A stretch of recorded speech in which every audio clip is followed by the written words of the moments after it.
About a couple weeks back, I said that Zach Edey, in my opinion, outside of the big three, was the most important player on this Grizzlies team. After 2 days of practice in Nashville, I have even more reason as to why I feel that way. We're going to talk about that next, coming up on Locked On Grizzlies, as well as some things that Taylor Jenkins said and a positive. Yeah, you heard that right. A positive injury update. Let's stay tuned for that.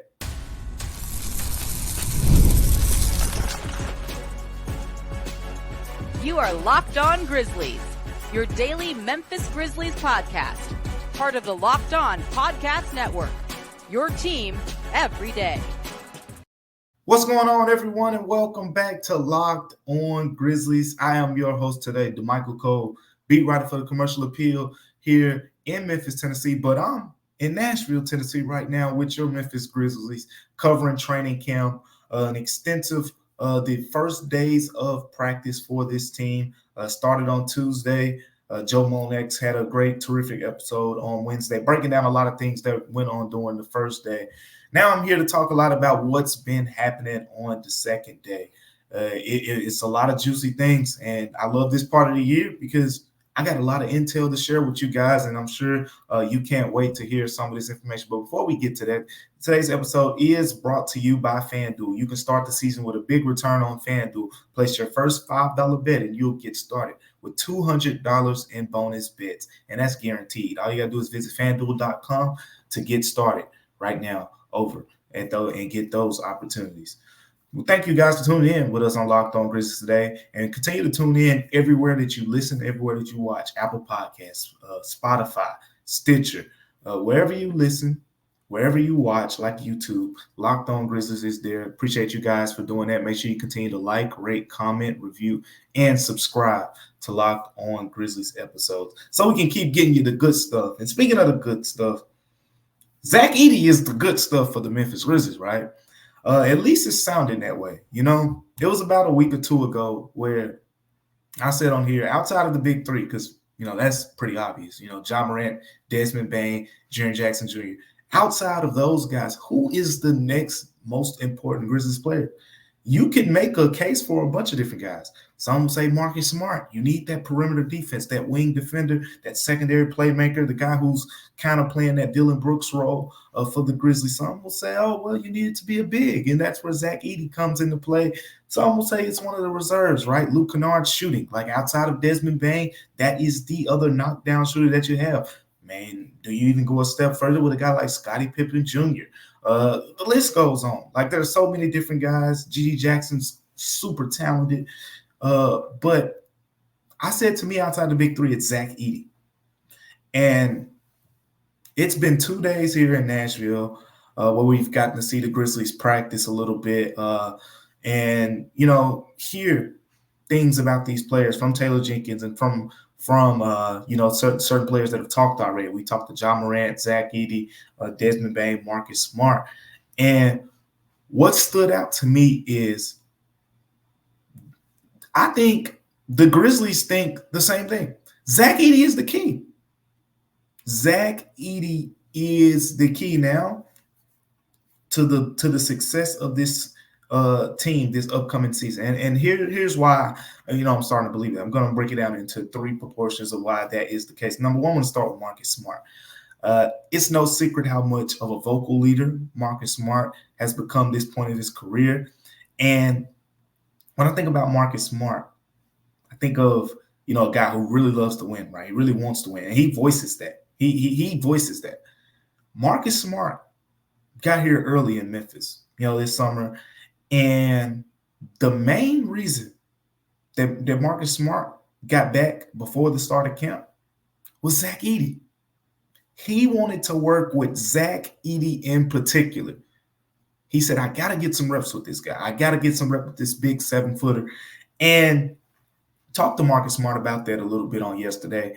And he talked about the fact that, you know, he's got this understanding. This guy's going to be pretty important to what we do. And then Marcus Smart took it a step further. He says, you know, you guys know that I like to get, you know, I like to pass the basketball. In this case, like to get the big man involved. And Zach Edey is going to be that guy for him. I saw, a video, on social media as well. My guy Parker Fleming, I want to shout him out for giving me this idea. But after listening to Marcus Smart say what he said, I thought of the video that Parker Fleming posted, which basically referenced the fact that with Marcus Smart in his last season with the Boston Celtics, Robert Williams and Marcus Smart. Robert Williams used to play with the Boston Celtics, was a big man over there, connected on the third most assists from player-to-player combination on the Celtics that season. So basically, Marcus Smart had a really good connection with a big, and in that case, that was Robert Williams, who, for all the energy he gives you and stuff, he's 6'9", 6'8", 6'9", big. Zach Edey's 7'4". Zach Edey's 290 pounds. And he has those soft hands. He's not afraid to finish around the rim. So Marcus Smart wanting to say, hey, I got to go work out with this guy.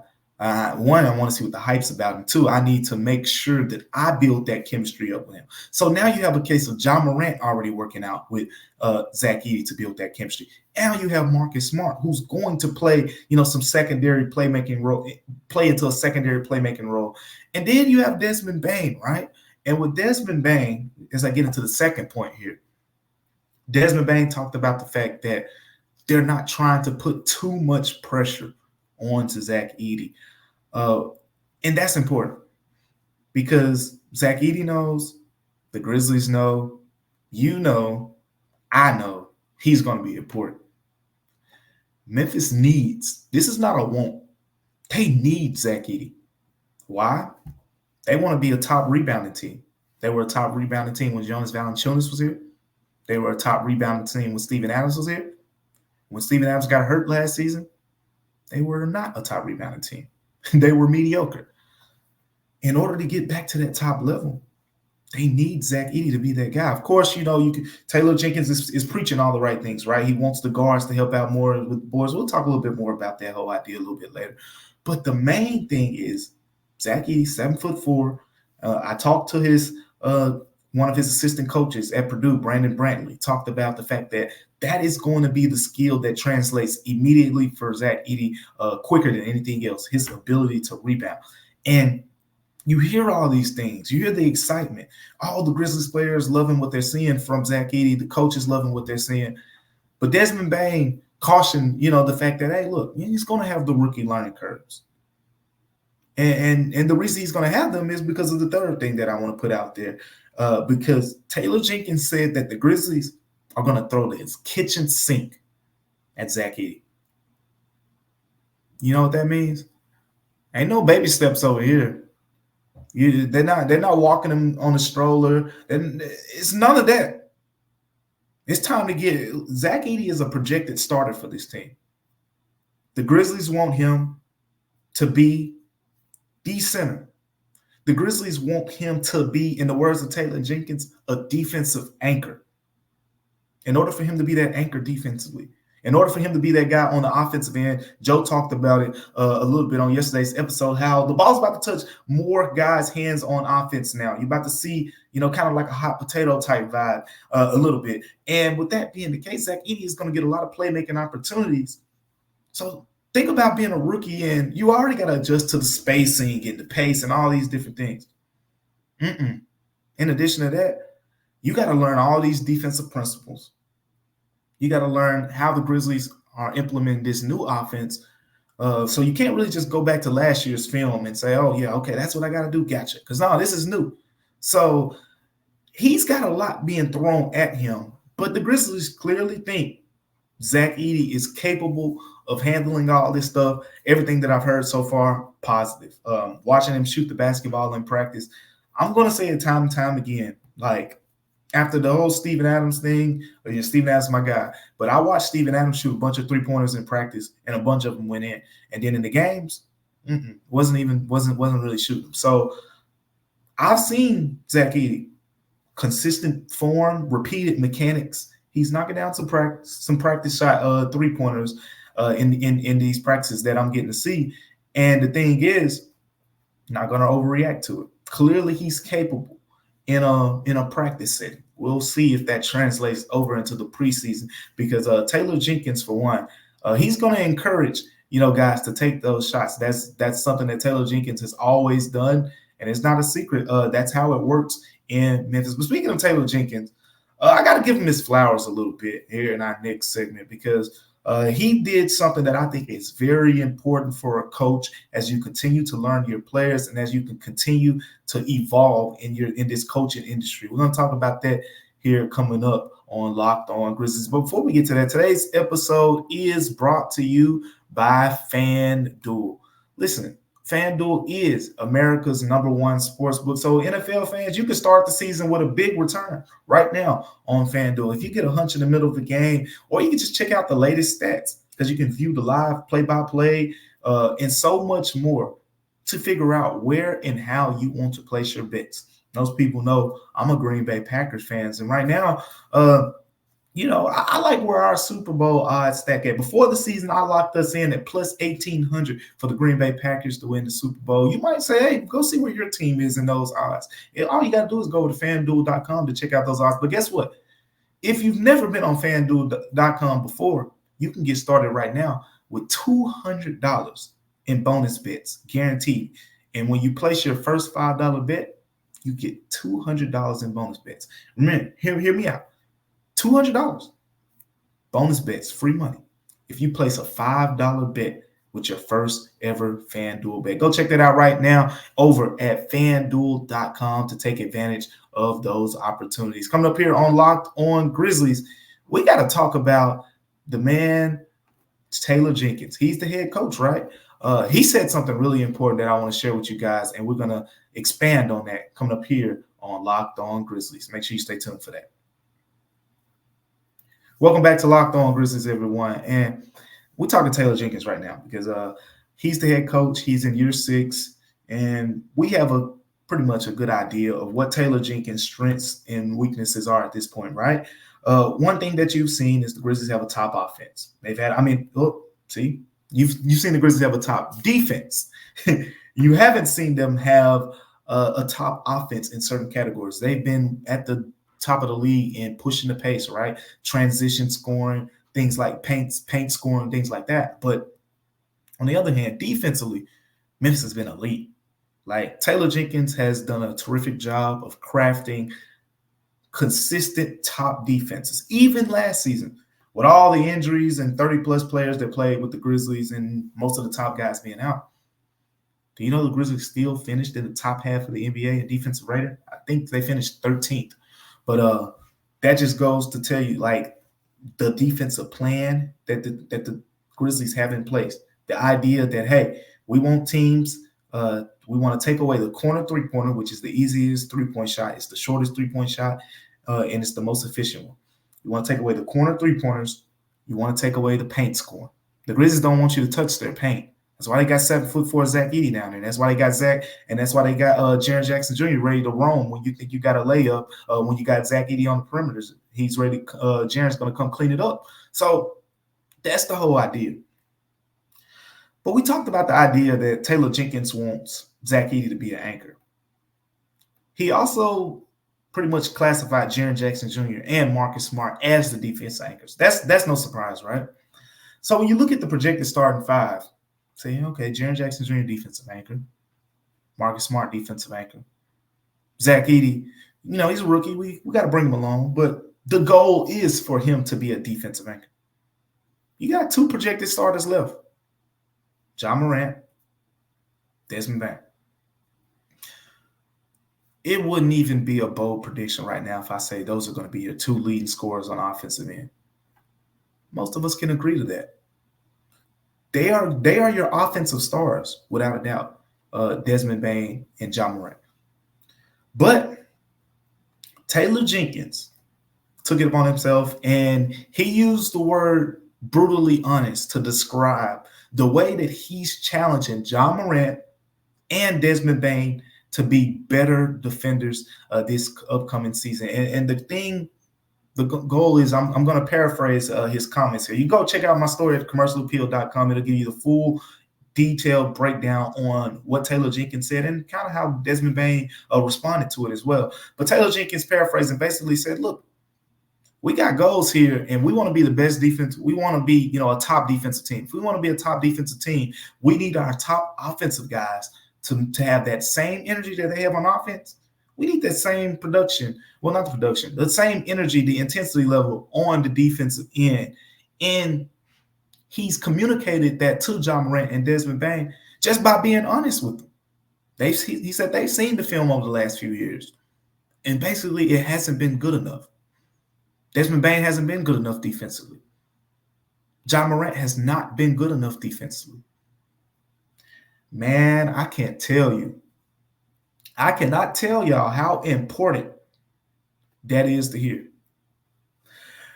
When I first got to Memphis to cover the Grizzlies, December 2021, I'm talking to people, just getting an idea, right? Getting a feel for what it's like around here in Memphis. And kind of the vibe that I got in the way was people were kind of, Taylor Jenkins and John Morant. There wasn't really he wasn't really challenging John Morant to be, with those tough conversations, with that constructive criticism as much at that point. That was kind of the vibe that I got based on the conversations that I was having with people, at that time.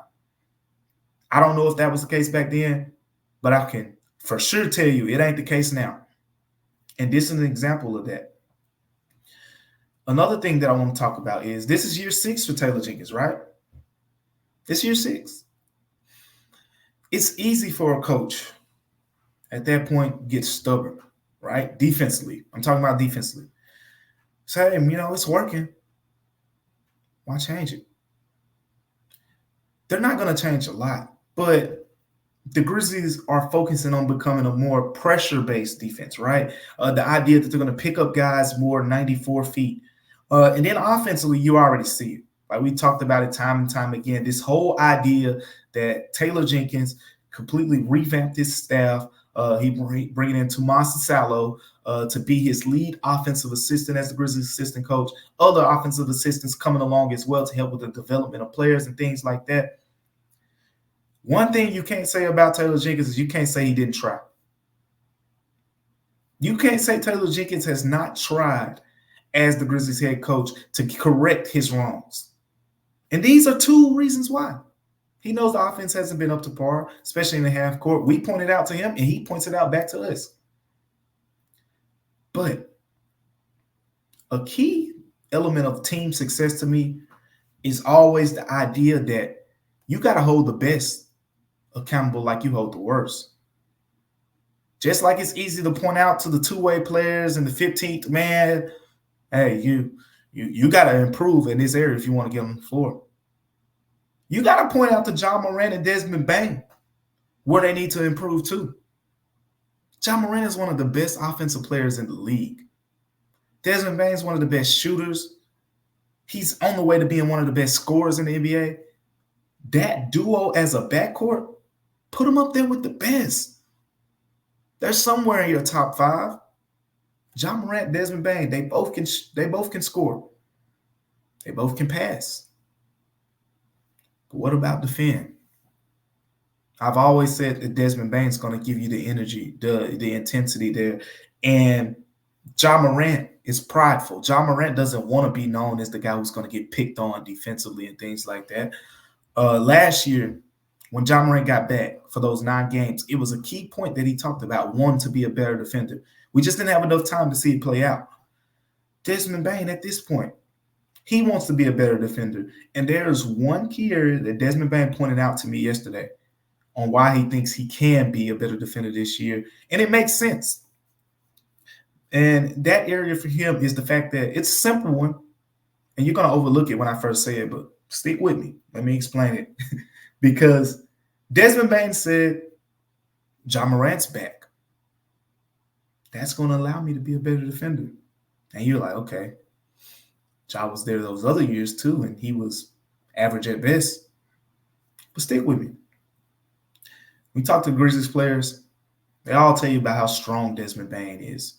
Now you got a guy like Marcus Smart who's bringing that effort, that energy, that contagious intensity. You got Taylor Jenkins coming up to you having those, as he said, brutally honest conversations.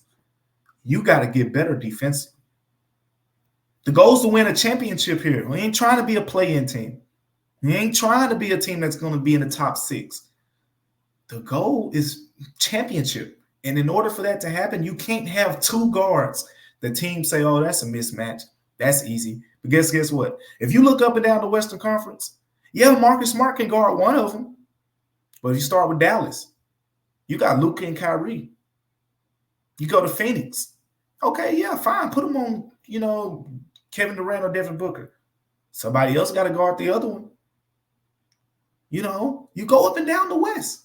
That's the landscape. You put Marcus Smart on James Harden. Okay, fine. Go guard Kawhi Leonard, Desmond Bane. That's the situation. That's what has to happen with the Grizzlies right now. But what we're seeing is with Desmond Bane talking about, Ja Morant being on the floor and that helping. It's all because of the energy standpoint. Desmond Bane wants to give the energy defensively. He has to be able to give the energy. I always say this. Sometimes people forget that these dudes are human, not just on the mental standpoint, but on the floor too. And humans have a maximum amount of energy that they can give before they get tired, right? And in the case of Desmond Bane, his usage offensively was so high last year when Ja Morant was out because he had to be a playmaker. He had to be a scorer. He had to get other guys involved. He didn't have a lot to give defensively. He couldn't go guard those top guys and chase them around. And in a way, that's been the case for Ja Morant too. But with the offense having this idea of, hey, we're going to get more guys involved, Ja Morant's going to be off the ball a little bit more, which will allow him to conserve some energy a little bit. With Ja being back, that'll allow Desmond Bane to conserve energy a little bit. With both of those two guys having Marcus Smart to defer to in certain situations as another guy who can initiate offense, guess what? They both will be able to conserve energy. And that energy that they get to conserve, you ain't saving it for next week. You ain't saving it for tomorrow. You ain't saving it for dinner after the game. You're saving it for the other end of the court. When you got to go guard Kawhi Leonard. When you got to go chase Steph Curry around 60 and 70 screens in a game. That's what you're saving it for. And the Grizzlies now are starting to position themselves to be able to do that. We'll see what the defensive outlook looks like for those two players. I'm intrigued by the idea of what's going to happen with them on that end of the floor, especially after Taylor Jenkins, kudos to him, went up to his two offensive stars and basically said, we need you to be better. Thank you for making Locked On Grizzlies your first listen of the day. Now for your second listen, enjoy the Locked On NBA podcast. There is no offseason in the NBA, and Locked On NBA provides daily basketball analysis from national and local experts in 30 minutes or less. No one keeps you as informed and entertained as Locked On NBA. Available on YouTube or wherever you get your podcasts. Part of the Locked On Podcast Network, your team each and every day. Coming up now here on Locked On Grizzlies, I got a positive injury update for y'all. I know that's what everybody wants to hear. You're tired of hearing all this negative stuff. I finally got a positive for y'all. So let's talk about that here coming up on Locked On Grizzlies. Stay tuned for the positive injury update. I got some good news, y'all. I got some good news. So you heard Joe Mullinax talk about it in the last episode. If you read my story on it as well, Jaren Jackson Jr., one practice, had some hamstring tightness. And, we saw the reaction because Grizzlies fans, I get it. You get PTSD when you hear this stuff because it's like, oh, boy, here we go again. All the injuries. But, you heard Joe Mullinax on yesterday. He was chill. You don't get chill Joe Mullinax too many times when we're talking about injuries and all that. So if Joe Mullinax was chill, I'm going to be chill. And I would have been chill in the same situation because it was a soft tissue injury, and soft tissue injuries happen. And in this case, if you read the details of what happened, he was driving to the basket. So this isn't even an example of now, when guys are running full speed trying to get back on defense, he was just driving to the basket. He probably wasn't even using his full, amount of force and things like that, and had some tightness. But have a positive update to give you guys on that end. All signs now, Jaren Jackson Jr. will be fine. Of course, the Grizzlies will take all the precautions in the world as it pertains to the Jaren Jackson injury. But talking to Taylor Jenkins on yesterday, he described it Jaren's injury as hamstring tightness. A low-grade strain, a low-grade strain. He called it very good news. I want to point out the fact that right now there is no concern for Jaren Jackson Jr. in the season opener. Again, there is no concern for Jaren Jackson Jr. and his availability for the season opener. So what's next? How does this look? Well, if you're familiar with the Grizzlies buzzwords that they like to use, you're going to hear ramp up process and things like that. Right now, there is not a firm timeline as of yet. When we have a timeline on Jaren Jackson Jr.'s return, we will let you guys know. But right now, as Taylor Jenkins said, the Grizzlies are going to kind of unpack over the next couple of days what this process looks like, when he'll be able to return into practice, or even before that, a step before that, when will he be able to, get his first, the jogs in and things like that. And beyond that, when we get back to 5-on-5, which is the big ramp up, right? When we get back to playing full court, and then when he'll be able to play in games. Right now, Taylor Jenkins said he's feeling great. Jaren is responding well to treatment. So everyone, breathe in, breathe out, just like I just did. You got good news. We got some good news on the injury front. Jaren's fine. He will be fine. There's no concern right now as it pertains to the season opener for him. I think that's the most important part of this. You still got a couple weeks until the final preseason game. I think the final game is on the 18th against the Miami Heat. So you're talking about 15 days from now. And that's a while. Even if Jaren doesn't do much over the next week, like let's say he doesn't do much over the next week, now you're talking about another week that he has the opportunity to be able to slowly ramp up. How the Grizzlies like to do it, you do individual, then you do some 3-on-3, you do some 5-on-5, and that's kind of the way of progression around here. The plan was just to give you guys a Jaren Jackson Jr. update, but here's what I know on the rest of the guys that are injured.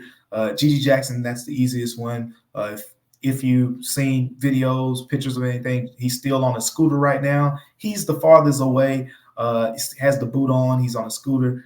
Gigi Jackson isn't expected to be back potentially to December. He has a goal of late November just because, Gigi Jackson's 19 and he wants to, beat that timeline. Not in a rushing way, but that's the goal in Gigi Jackson's mind. But that's what we know on him. The next guy who's probably the farthest out is Vince Williams, but things have been positive there too. I've been privy to watch him at practice a little bit. The Grizzlies have been working on him. He's jogging a little bit. It's light. Now I want to point out the fact that what we're seeing with Vince Williams, it's light, but he's jogging a little bit. He's shooting the basketball. He's working out a pick and roll, doing some pocket passes and things like that. But he's getting individual work already. Vince Williams is getting individual work. Remember, he's expected to be back potentially early November. It's early October right now, and we're talking about the fact that he's already doing some slight individual work, nothing too straining or stressful, but he has his shoes on. He's in Grizzlies workout gear, and he is working out. So that's where Vince Williams Jr. is.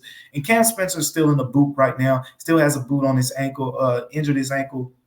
We'll have more when we know more, but he's not practicing with the team as well. I've seen him, just kind of lurking around a little bit, shooting the basketball here and there with a boot on his foot, but nothing too strenuous on the part of him as well. We got one more practice coming up in Nashville, and you're going to be with me again. Joe's going to get another day off because he deserves it. He always holds it down while I'm out, so I'm going to hold it down while my partner is out as well. So you'll be with me on tomorrow as well.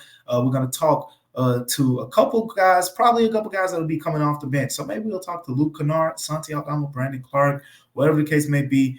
Then we'll talk to Taylor Jenkins as the Grizzlies wrap up the training camp portion of practice, preseason practice in Nashville. Thursday will be their final practice. So we'll have more on Friday's show, Locked on Grizzlies, on how that went and everything else in between with the details and updates on this team. But thank you guys for tuning in to Locked on Grizzlies on today. Remember, Locked on Grizzlies is free and available wherever you get your podcast. Until next time, I'm Damichael Cole, and we'll see you on Locked on Grizzlies.